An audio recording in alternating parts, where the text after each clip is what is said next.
Vancouver's luxury real estate market, it isn't just cooling off. It's literally cracking wide open. And it's not the first-time buyers who are feeling the pain right now. It's the wealthy homeowners, the ones who believe that these properties were going to be bulletproof. So we're talking about multi-million-dollar losses here. Brand new towers that were once prestige projects, well, they're now just sitting empty. And a 60-story statement building in a court-appointed receivership. So what happened? Why are homes that used to be the safest investment in the city, why are they now among the riskiest? And how does this impact everything else? Things like $1.2 million condos to townhouses in solid school catchments. Because here's the thing, this isn't just about the ultra rich taking a haircut. What's happening at the top end of the market is a warning sign.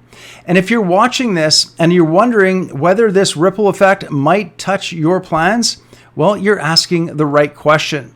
I'm going to walk you through what's actually happening. I'm going to name the projects where things are completely breaking down, and I'm going to explain the quiet mistakes that even experienced buyers are making right now.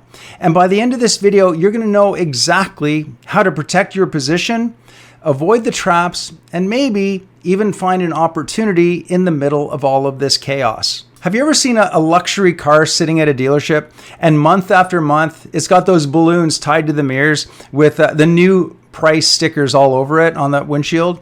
You know, at first it looks impressive, but after a little bit of time, it starts to feel stale, doesn't it?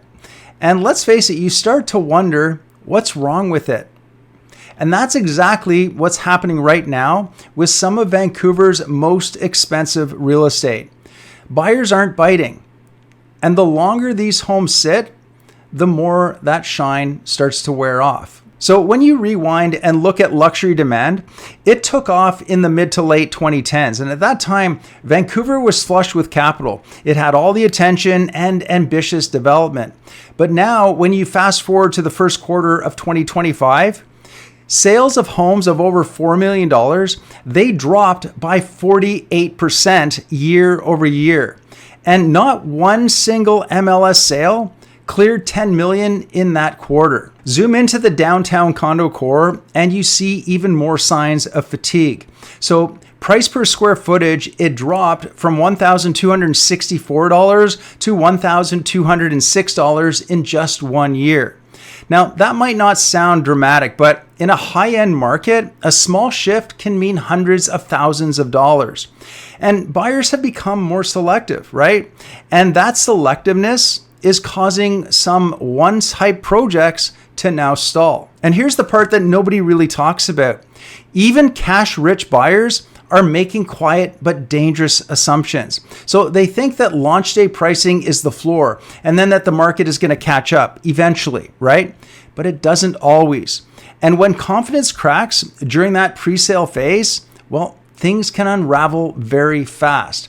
And case in point is Curve. Curve was supposed to be this skyline defining tower. It was a 60-story luxury beacon at 1075 Nelson. And it had all of the right buzzwords, right? It had passive house designer, Starkitect branding, and penthouses that hit the $60 million mark. They even got approved to swap out 102 social housing units for rentals with a $55 million payout to the city. So that tells you how high they were aiming. But then, well, pre-sales started to lag. And by July 2025, Deloitte was appointed the court-ordered receiver. The developer owed $91.2 million to the lending group.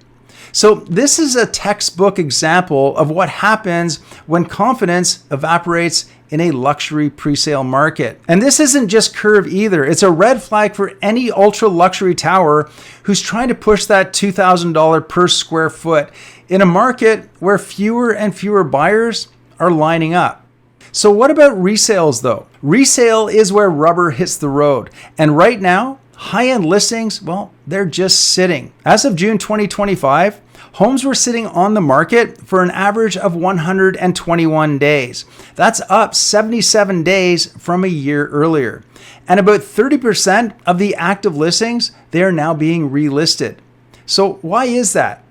Well, it's because buyers are pushing back. They're pushing back on awkward floor plans, on impractical kitchen, on, glossy finishes that look great in the photos, but they don't really work in real life. There's also the cost factor. Strata fees in luxury buildings, they can easily top $1,000 a month. And when prices aren't climbing, those fees, they start to feel like dead weight. So the question becomes, what's really behind the slowdown? Well, let's break it down. One of the biggest shifts was the foreign buyer ban, which really shrank the buyer pool. And with that ban now extended through 2027, a lot of the international capital that used to flow into Vancouver, well, it's dried up, especially at that top end. And then you have the interest rate environment. Even affluent buyers, they're starting to rethink the math when borrowing costs are this high. And so when the Bank of Canada pushed the policy rate to 5%, it really changed how everyone calculated their carrying costs. And then add to that the issue of product repetition. So many luxury towers, they're going up and they look and they feel the same.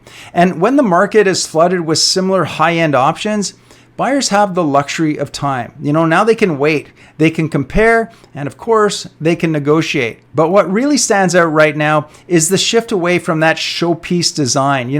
Many of the buildings, they were being built for drama and not real day-to-day life. So, think the floor-to-ceiling glass, the minimal storage of those one-wall kitchens, the kind of layouts that they photograph really beautifully, but they're really a pain to live in on the day-to-day. And so buyers are now starting to call that out. And then lastly, there's the fixed costs, which haven't really gone anywhere, right? You've got the strata fees, your insurance, taxes, and all of that adds up. And in a flat or a declining market, those expenses, they become a much bigger factor. So the smart money is shifting right now. Buyers, they're starting to take that same $1.5 million budget and they're putting it towards real livability, functional layouts, maybe a second bedroom that actually works as an office, and walkable neighborhoods with schools and transits. So, if you're buying, here's what you need to look for. A proper kitchen with a good prep space and an island, all right? None of those one-wall kitchens. Practical storage throughout the home, that's always a good thing. Floor plans that are going to give you sound separation so that you're not working at your dining room table or the kitchen table. And amenities that are actually going to be something that you can use, something like a gym or maybe a co-work space without blowing up your strata fees. Now, before you write that offer, make sure that you understand the operating costs as well. Ask for the Strata's latest budget. Make sure you check out the insurance premiums and look at that CRF, okay? The Contingency Reserve Fund, because at today's rate, that fine print, it can make or break your affordability. And by the way, if you want a quick reference on how to negotiate in this kind of a market, I did put together a home buyer's negotiation guide. It is free, and if you want it, you can grab a copy of it. There's a link in the description box below. Okay, now there's one more twist that I want to flag. And this is a big one, okay?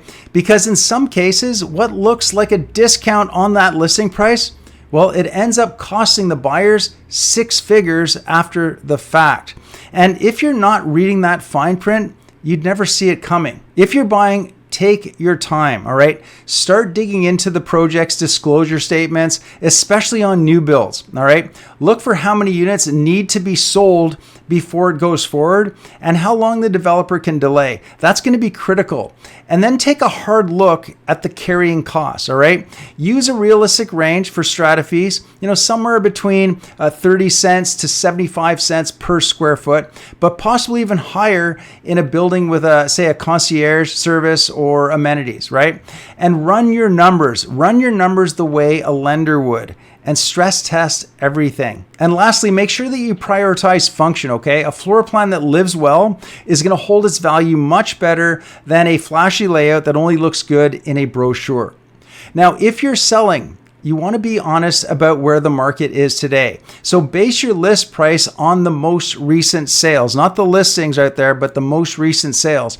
And then pay attention to the days on market and relisting data, all right? Stage your place with furniture that shows how your space really works well. Highlight the usable features, things like if you have a work from home nook, for example, or generous closet space, make sure you highlight that. And then make that paperwork easy, all right? So in other words, have all of the strata documentation, the budget, the insurance, and any levy history ready to go up front. And here's the thing, when the market slows, developers tend to get very creative, okay? So you're gonna see promotions, things like cars, rent to own offers, even guaranteed buybacks. At one point, Curve, they were even offering a Porsche when you bought a condo with them. Now, these promotions, they can be very good value, obviously, or they can hide expensive conditions. So things like assignment restrictions, early completion clauses, weird adjustment terms. You need someone to read those line by line before you sign. Now listen, if you think buying a home in Vancouver is straightforward, you want to think again, because most buyers, they don't realize that the system is stacked against them until it is too late. So make sure you watch this next video right now, because it could literally save you tens of thousands of dollars. And if you have any questions or you want to chat more about this, feel free to reach out. There is a link in the description box below. Otherwise, I will see you on the next video.